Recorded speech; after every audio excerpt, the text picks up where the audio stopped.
Je salue toutes celles et ceux qui sont là ce matin. Cet amphithéâtre est plein. Les Outre-mer, nous sommes beaux et nombreux et en attente de république, plus de sécurité, plus de justice. C'est, comme vous l'avez dit, Président Lisnard, une question d'égalité républicaine. Pour nous, c'est aussi à Mayotte. Je suis ici en tant que parlementaire. J'ai été pendant plusieurs années à la tête d'un collectif de citoyens.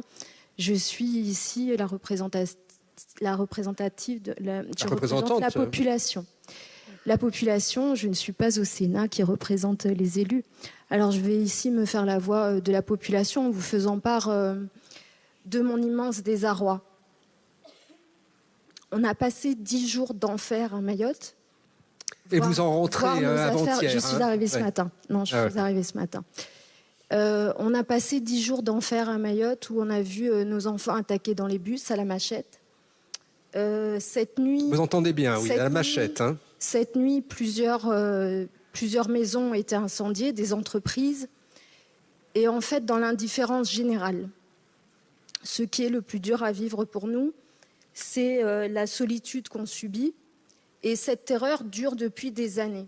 J'utilise à dessein le terme de terreur et monsieur le maire a parlé de terrorisme parce que quand on découpe des gens en morceaux et qu'on laisse les morceaux sur la route, c'est du terrorisme. Quand le procureur ne fait pas appel au motif d'actes de barbarie, on se demande où est la justice.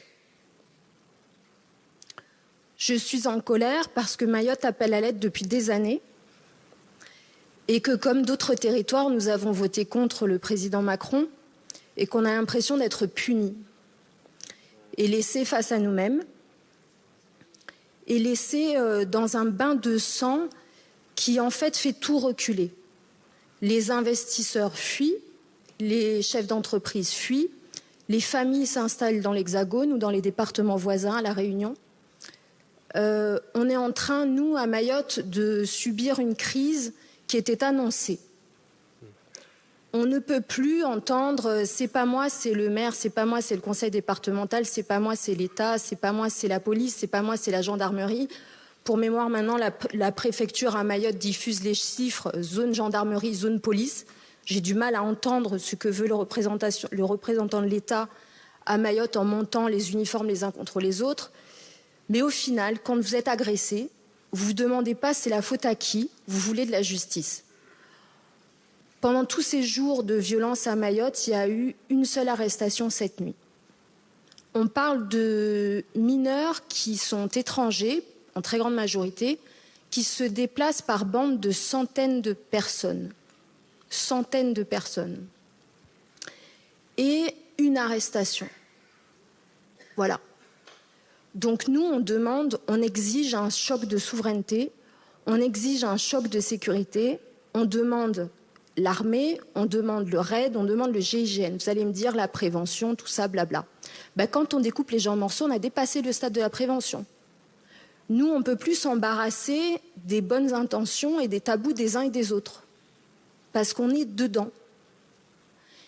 Et considérer que ce qui se passe à Mayotte ne concerne pas le reste du territoire national est une grosse erreur. Parce que quand on laisse la République reculer, comme on l'a fait ici en banlieue, après on peut laisser un département basculer. Et dire finalement, ce sont des gens pauvres, souvent musulmans, un peu noirs, ça vote pas très bien, c'est pas très grave. Si, parce qu'on crée des précédents. On laisse faire. Et le message, il est clair parce qu'il est envoyé à toute la République. On dit à nos uniformes, vous vous battez, vous risquez votre vie, mais la justice derrière ne suivra pas les prises de risques. On dit, on envoie plus d'uniformes, mais il n'y a pas de déploiement de l'armée pour protéger nos frontières. Et puis on a des débats stériles à l'Assemblée, je peux le dire, où on va nous dire, oui, faut protéger. Faut protéger qui ? Est-ce que parce que quelqu'un est mineur, c'est une victime perpétuelle, même quand il est devenu un bourreau ? Est-ce qu'une population qui est laissée à la main de barbares en culotte courte n'est pas victime ? Ce sont des questions graves, des questions profondes qui sont posées à toute la nation et pas seulement à nous. Nous sommes sur une île où vous allez tous dire « bah oui, mais elle est un peu particulière », nous sommes tous particuliers.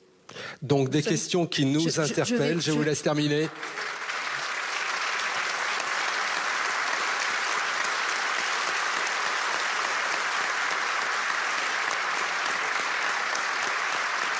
Et